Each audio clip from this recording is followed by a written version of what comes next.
വെളിച്ചം മൃതരാം നിന്ദാസരിലായി വീശണമേ. ഞാനും എൻ ഗൃഹം തേടി ദൈവത്തോട് തുറങ്ങിടാൻ എത്തുന്നേ ഞാനിൻ നാഥന്റെ ചാരെ പിറ്റേന്നൊപ്പമുണർന്നിടാൻ. കരയുന്നോ നിങ്ങളെന്തിനായി ഞാൻ സ്വന്ത ദേശത്തു പോകുമ്പോൾ? കഴിയുന്നോ യാത്ര ഇത്ര നാൾ കാത്ത ഭവനത്തിൽ ഞാനും ചെന്നിതാ. ലോകത്തിൻ പാപങ്ങൾ നീക്കിടും ദൈവത്തിൻ കുഞ്ഞാടേ, ഞങ്ങളിൽ നീ കനിയണമേ. ലോകത്തിൻ പാപങ്ങൾ നീക്കിടും ദൈവത്തിൻ കുഞ്ഞാടേ, ഞങ്ങളിൽ നീ കനിയണമേ. ദൈവത്തിന് സ്തുതി. ആമേൻ. സമാധാനം എന്നേക്കും. ആമേൻ. ഞങ്ങളുടെ പിതാവേ, അങ്ങയുടെ നാമം പൂജിതമാകണമേ. അങ്ങയുടെ രാജ്യം വരണമേ. അങ്ങയുടെ തിരുമനസ്സ് സ്വർഗ്ഗത്തിലെ പോലെ ഭൂമിയിലുമാകണമേ. ഞങ്ങൾക്ക് ആവശ്യമായ ആഹാരം ഇന്ന് ഞങ്ങൾക്ക് തരണമേ. ഞങ്ങളുടെ കടക്കാരോട് ഞങ്ങൾ ക്ഷമിക്കുന്നതുപോലെ ഞങ്ങളുടെ കടങ്ങളും പാപങ്ങളും ഞങ്ങളോട് ക്ഷമിക്കണമേ. ഞങ്ങളെ പ്രലോഭനത്തിൽ ഉൾപ്പെടുത്തരുതേ. ദുഷ്ടാരൂപിയിൽ നിന്ന് ഞങ്ങളെ രക്ഷിക്കണമേ. എന്തുകൊണ്ടെന്നാൽ രാജ്യവും ശക്തിയും മഹത്വവും എന്നേക്കും അങ്ങയുടേതാകുന്നു. ആമേൻ. പ്രാർത്ഥിക്കാം. സമാധാനം നമ്മോടുകൂടെ. നിങ്ങൾ ആരാധിക്കുകയും കാരണത്തെ കൊളുത്തുകയും മഹനീയമായ ത്തിന്റെ ശക്തിയെ സ്തുതിക്കുകയും ചെയ്യുന്നു. എന്നാൽ നീ ആകാശത്തിന്റെയും ഭൂമിയുടെയും രാജാവും ജീവന്റെയും മനസ്സിന്റെയും നാഥനുമാകുന്നു. പിതാവും പുത്രനും പരിശുദ്ധാത്മാവുമായ സർവേശ്വര എന്നേക്കും. ജീവിതം പുൽക്കൊടിക്ക് തുല്യമാകുന്നു. മരിച്ചവരെ ഏർപ്പിക്കുന്നവനെ നിന്റെ തിരുനാമത്തിന് സ്തുതി. മനുഷ്യജീവിതം പുൽക്കൊടി തുല്യമാകുന്നു. വലിയ പുഷ്പമില്ലാതെ വിരിയുന്നു.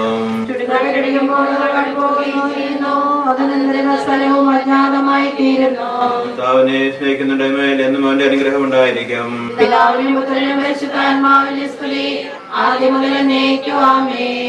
ജീവിതം പുൽക്കൊടിക്ക് തുല്യമാകുന്നു. മരിച്ചവരെ ഏർപ്പിക്കുന്നവനെ നിന്റെ തിരുനാമത്തിന് സ്തുതി. പ്രാർത്ഥിക്കാം. നമുക്ക് സമാധാനം. കരുണയാൽ ഞങ്ങളെ സൃഷ്ടിക്കുകയും നീതിയാൽ മനസ്സിലാക്കുകയും ദയാധികത്താൽ ഉയർപ്പിക്കുന്ന കർത്താവേ, നിന്നെ ഞങ്ങളെ ആസിക്കുകയും പൊഴുത്തുകയും ചെയ്യുന്നു. എന്തുകൊണ്ടെന്നാൽ നീ ആകാശത്തിന്റെയും ഭൂമിയുടെയും രാജാവും ജീവന്റെയും മനസ്സിന്റെയും നാഥനുമാകുന്നു. പിതാവും പുത്രനും പരിശുദ്ധാത്മാവുമായ സർവേശ്വര എന്നേക്കും. എന്റെ ദിവസങ്ങൾ എത്ര പരിമിതങ്ങളാകുന്നു. മരിച്ചവരെ ഏർപ്പിക്കുന്നവനെ നിന്റെ ദാസന്റെ ആത്മാവിനെ സന്തോഷിപ്പിക്കണമേ. അഴലും മരണവുമില്ലാതെ ജീവൻ നിറയും രാജ്യത്തിൽ വാനവരോടെ ചിരകാലം ആനന്ദത്തോട് വാടിടുവാൻ ദാസനു വരമെന്നരുളേണം. സൃഷ്ടിച്ചവനാം ദൈവത്തിൽ ആശ്രയമഖിലമണയ്ക്കുന്നു. മറ്റൊരു ശരണം നീയല്ലോ. ലോകം രക്തം സകലേശ ഞങ്ങൾ കരുളുക നവജീവൻ. വാഗ്ദാനങ്ങളിൽ കർത്താവ് വിശ്വാസിനാകുന്നു. വിലപിക്കരുതേ, മരണത്തിൽ പുനരുത്ഥാനം വരുമല്ലോ. അരുൾ ചെയ്തില്ലേ തിരുനാഥൻ, ദൃഢമായി എന്നിൽ വിശ്വാസം ദിവസം ഉയർപ്പേകും. നീതിമാൻ വിചാരം പ്രസംഗിക്കുന്നു. പൗലോസിൻ തിരുവാക്യങ്ങൾ ശാന്തി നിരക്കത പുണരുന്നു. ക്ഷയമുള്ളോനക്ഷയനാകും മർത്യതയേവം സകലേശം നിതരാം നോദനമാക്കുന്നു. പിതാവിനും പുത്രനും പരിശുദ്ധാത്മാവിനും സ്തുതി. നവനാം മിശിഹാ കർത്താവേ, വാഴ്ത്തിപ്പാടി നമിക്കുന്നേ. നൽകണമേ പുനരുത്ഥാനം. വിശുദ്ധന്മാർ വാഴുമിടം ചേർക്കണമെന്നെയും അഭിലേഷ. വിശുദ്ധ പൗലോസ് ശ്ലീഹ തെസ്സലോനിക്കക്കാർക്ക് എഴുതിയ ലേഖനം. എന്റെ സഹോദരനെ, മരിച്ചവരെ കുറിച്ച് പ്രത്യാശയില്ലാത്തവരെ പോലെ നിങ്ങൾ ദുഃഖിക്കരുതെന്ന് ഞാൻ ആഗ്രഹിക്കുന്നു. ഈശോ മരണശേഷം ഉയർത്തെഴുന്നേറ്റു എന്ന് നാം വിശ്വസിക്കുന്നു. അങ്ങനെ തന്നെ ദൈവം ഈശോയിൽ മരിച്ചവരെയും അവനോട് കൂടി ഉയർപ്പിക്കും. നമ്മുടെ കർത്താവ് ആഗതനാകുമ്പോൾ ജീവിച്ചിരിക്കുന്നവർ മരിച്ചവർക്ക് കിടക്കില്ല എന്ന് നമ്മുടെ കർത്താവിന്റെ വാക്കുകളിൽ ഞങ്ങൾ നിങ്ങളെ അറിയിക്കുന്നു. എന്തുകൊണ്ടെന്നാൽ നമ്മുടെ കർത്താവ് അധികാരത്തോടും പ്രധാന മാലാഖയുടെ ശബ്ദത്തോടും ദൈവത്തിന്റെ കാവളത്തോടും കൂടെ സ്വർഗത്തിൽ എഴുന്നള്ളി വരും. മിശിഹായിൽ മരിച്ചവർ ആദ്യം ഉയർത്തെഴുന്നേൽക്കും. അപ്പോൾ ജീവിച്ചിരിക്കുന്നവരായി നാം കർത്താവിന്റെ എതിരേൽപ്പിനായി അവരോടുകൂടെ മേഘങ്ങളിൽ എടുക്കപ്പെടും. നാം എന്നും കർത്താവിനോടുകൂടെ ആയിരിക്കുകയും ചെയ്യും. ആകയാൽ ഈ വാക്കുകളാൽ നിങ്ങൾ പരസ്പരം ആശ്വസിപ്പിക്കുകയും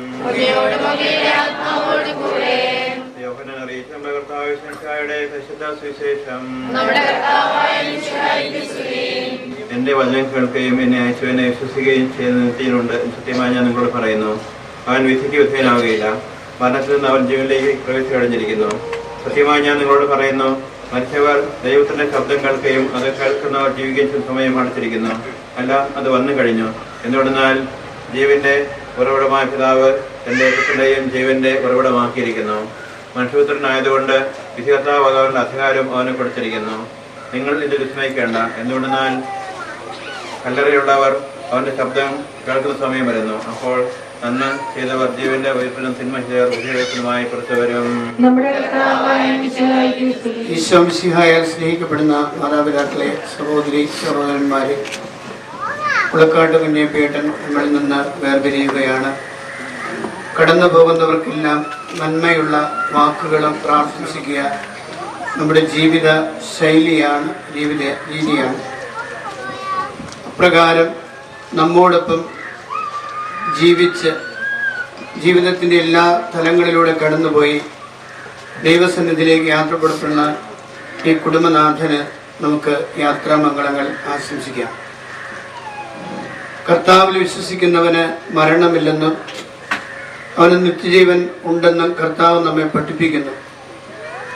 ഈ ഒരു വാക്കാണ് നമ്മുടെ ജീവിതത്തിന് എപ്പോഴും പ്രത്യാശ നൽകുന്നത്. മരണം എന്ന് പറയുന്നത് ഒരവസാനമായിട്ടാണ് കാണുന്നത്. ജീവിതത്തെക്കുറിച്ച് യാതൊരു ചിന്തകളുമില്ലാതെ മരണാനന്തര ജീവിതം തന്നെ ഇല്ലാത്ത ഒരവസ്ഥ എന്ന് വേണമെങ്കിൽ പറയാം. പക്ഷേ ദൈവത്തിൽ വിശ്വസിക്കുന്നവർ ദൈവമായിരിക്കുന്നിടം ജീവന്റെ ഇടമായിരിക്കുന്നത് കൊണ്ട് ദൈവത്തോടുകൂടെ നിത്യം വസിക്കും, ദൈവത്തെ മഹത്വപ്പെടുത്തും എന്ന ചിന്ത നമ്മളെ നന്നായി ജീവിക്കുവാനും പ്രേരിപ്പിക്കുന്നു. ഈ ഒരു പ്രത്യാശയിലായിരിക്കും നമുക്ക് നമ്മോടൊപ്പമായിരുന്ന ഈ കുടുംബനാഥന് പ്രത്യാശയുടെ നാട്ടിലേക്ക്, ജീവന്റെ നാട്ടിലേക്ക് യാത്രാമംഗളങ്ങൾ ആശംസിക്കാം. നമ്മൾ ഓരോരുത്തരെയും ജീവിത സാഹചര്യങ്ങൾ വ്യത്യസ്തമാണ്. ഈ സാഹചര്യങ്ങൾ സൃഷ്ടിക്കുന്നതിന് നമ്മുടെ മാതാപിതാക്കൾ എപ്പോഴും ഒരു പ്രധാന ഘടകമായി തീരും. നമുക്കറിയാം, അടുത്ത തലമുറയ്ക്ക് വിശ്വാസത്തിന്റെ നന്മയുള്ള ജീവിത സാഹചര്യങ്ങൾ സൃഷ്ടിക്കുക, അതാണ് വിശ്വാസ കൈമാറ്റം എന്നതുകൊണ്ട് വിശ്വാസ വർഷത്തിൽ സഭ ആഗ്രഹിക്കുന്നത്. എൻ്റെ പിന്നെ കടന്നു വരുന്ന എല്ലാവരും വിശ്വാസത്തിൽ ജീവിക്കുവാൻ, വിശ്വാസം ആഘോഷിക്കുവാൻ പറ്റുന്ന ഒരു സാഹചര്യം വാക്കുകൊണ്ടും ചിന്ത കൊണ്ടും പ്രവൃത്തി കൊണ്ടുമൊക്കെ ചെയ്യുക. അത് നമ്മൾ എപ്രകാരം ചെയ്തു എന്ന് ഓരോ മൃതസംസ്കാര ശുശ്രൂഷയിലും പങ്കുചേരുമ്പോൾ നമ്മൾ ശ്രദ്ധിക്കണം, ധ്യാനിക്കണം. ഈ ഒരു ശുശ്രൂഷയുടെ ഒരുക്കമാണ് നമ്മളെ നിത്യജീവന് അവകാശമാക്കുന്നതെന്ന് കർത്താവ് പഠിപ്പിക്കുന്നുണ്ട്.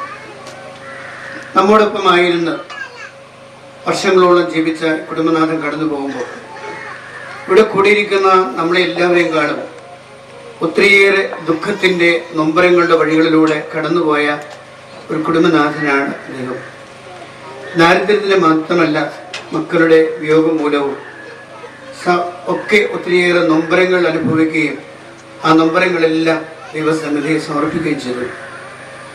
എല്ലാവർക്കും ഒന്നുപോലെ അറിയാവുന്നുണ്ട്.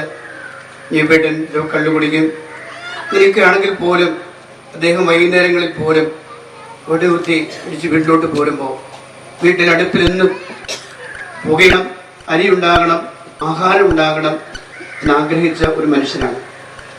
അപ്പം നൽകുന്നവനാണ് അപ്പനെങ്കിൽ തന്റെ ഭവനത്തിൽ എന്നും അരി വാങ്ങിക്കൊണ്ട് വരുന്ന കാര്യത്തിൽ അദ്ദേഹം പ്രത്യേകം ശ്രദ്ധിച്ചിരുന്നു. ഒരിക്കലും മുടങ്ങാതിരിക്കണമെന്ന് ആഗ്രഹമുണ്ടായിരുന്നു. അതൊരു കുടുംബനാഥന്റെ അപ്പന്റെ വലിയ ഉത്തരവാദിത്തം ഒന്നാകുമ്പോൾ അത് നിറവേറ്റുന്നതിൽ ശ്രദ്ധ വച്ചിരുന്ന അദ്ദേഹം പലപ്പോഴും വാർദ്ധക്യത്തിലെ കണ്ട് സംസാരിക്കുമ്പോഴൊക്കെ ദൈവത്തെക്കുറിച്ചും സ്വർഗത്തെക്കുറിച്ചുമൊക്കെ സംസാരിച്ചിട്ടുണ്ട്.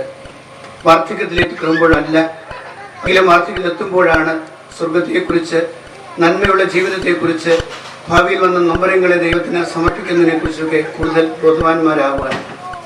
ദൈവസന്നിധിയിലേക്കുള്ള യാത്ര പുറപ്പെടുമ്പോൾ ഈ ചിന്തകളും അപ്പനെന്നതിലുള്ള ഉത്തരവാദിത്ത തലങ്ങളും സ്വീകാര്യമാണ് നമുക്കറിയാം.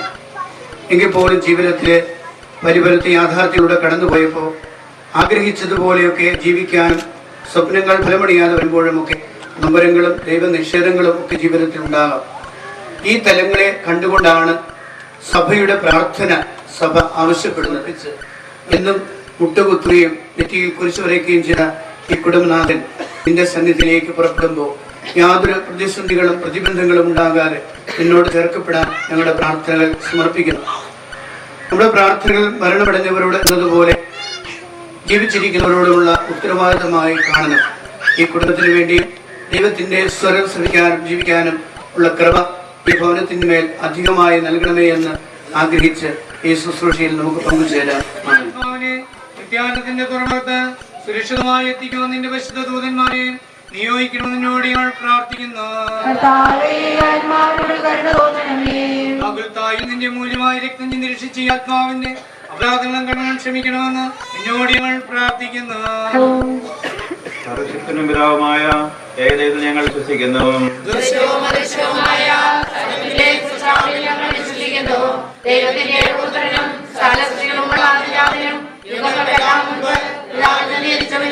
എന്നാൽ സൃഷ്ടിക്കപ്പെടാത്തവനും ഏകനാവുമായ ഈശോമിശിഹായിൽ ഞങ്ങൾ വിശ്വസിക്കുന്നു. അവിടുന്ന് സത്യദൈവവും പിതാവിനോട് സത്യവുമാകുന്നു. അവിടുന്ന് സംവിധാനം ചെയ്യപ്പെടുകയും സൃഷ്ടിക്കപ്പെടുകയും ചെയ്തു. മനുഷ്യരായ നമുക്ക് വേണ്ടിയും നമ്മുടെ രക്ഷയ്ക്ക് വേണ്ടിയും അവിടുന്ന് സ്വർഗ്ഗത്തിൽ നിന്നിറങ്ങി പരിശുദ്ധാത്മാവിനാൽ കന്യാമറിയത്തിൽ ശരീരം സ്വീകരിച്ച് മനുഷ്യനായി പിറന്നു. പന്തിയോസിന്റെ കാലത്ത് പീഡകൾ സഹിക്കുകയും സ്ത്രീവായ തള്ളിപ്പെട്ട് മരിക്കുകയും സംസ്കരിക്കപ്പെടുകയും എഴുതപ്പെട്ടിരിക്കുന്നത് പോലെ മൂന്നാം ദിവസം ഉയർത്തെഴുന്നേൽക്കുകയും ചെയ്തു. കാരണം ഞങ്ങളെ അനുഗ്രഹിക്കുക, ഞങ്ങളുടെ പാവങ്ങൾ മാറ്റുകയും ചെയ്യുമാറാകട്ടെ. മഹനീയമായ നിന്റെ പ്രയത്നം ഞങ്ങളെ സഹായിക്കുമാറാകട്ടെ. ജീവന്റെയും മനസ്സിന്റെയും നാഥനും പിതാവും പുത്രനും വിസ്താരവുമായി സർവേശ്വര നയിക്കും. ആകാശവും ഭൂമിയിലും സ്ഥിതനാകുന്നു. ഞങ്ങളുടെ ജീവന്റെ കാരണവും ആത്മാവിന്റെ ബുദ്ധിയാശിനിയാകുന്നു. ജീവന്റെയും മനസ്സിന്റെയും നാഥനും പിതാവും പുത്രനും വിസ്താരവുമായി സർവേശ്വര നയിക്കും. മരണം വരുമൊരു നാൾ ഓർക്കുക മർത്യാനീ, കൂടെ പോരും നിൻ ജീവിത ചെയ്തികളും സൽകൃത്യങ്ങൾ ചെയ്യുക നീ അലസത കൂടാതെ. മരണം വരുമൊരു നാൾ ഓർക്കുക മർത്യാനീ, കൂടെ പോരും നിൻ ജീവിത ചെയ്തികളും സൽകൃത്യങ്ങൾ ചെയ്യുക നീ അലസത കൂടാതെ. ചൊല്ലുക മർത്യാനീ, എന്തിനു കരയുന്നു? വ്യാകുല മാനസനായി എന്തിനു നേടുന്നു? തിരമാലകളാൽ തിങ്ങി മറിഞ്ഞിളകും കടൽ പോലെ. മരണം വരുമൊരു നാൾ ഓർക്കുക മർത്യാനീ, കൂടെ പോരും നിൻ ജീവിത ചെയ്തികളും സൽകൃത്യങ്ങൾ ചെയ്യുക നീ അലസത കൂടാതെ. ഭീകരമരണത്തിൻ കാലടി കേൾപ്പോ ഞാൻ, പാപമെനിക്കുള്ളിൽ പേടി വളർത്തുന്നു. സാത്താൻ നിറയും പകയോടെ സതതമലട്ടുന്നു. മരണം വരുമൊരു നാൾ ഓർക്കുക മർത്യാനീ, കൂടെ പോരും നിൻ ജീവിത ചെയ്തികളും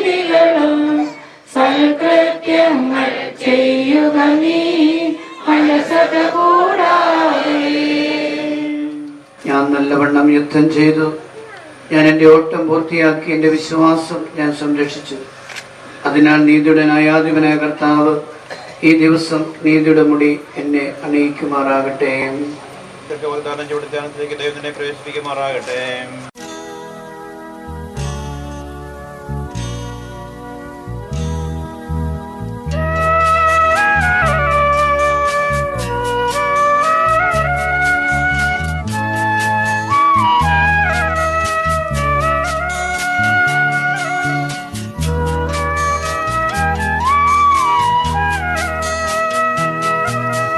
പോകുന്നു ഞാനെൻ വത്സലരേ, അന്തിമയാത്ര പറഞ്ഞിടുന്നു. കേഴേണ്ട കണ്ണീർ ചൊരിഞ്ഞിടേണ്ട, സ്വർഗം പോകുവാൻ പോകുന്നു ഞാനെൻ വത്സലരേ, അന്തിമയാത്ര പറഞ്ഞിടുന്നു. കേഴേണ്ട കണ്ണീർ ചൊരിഞ്ഞിടേണ്ട, സ്വർഗം പോകുവാൻ പോകുന്നു ഞാൻ.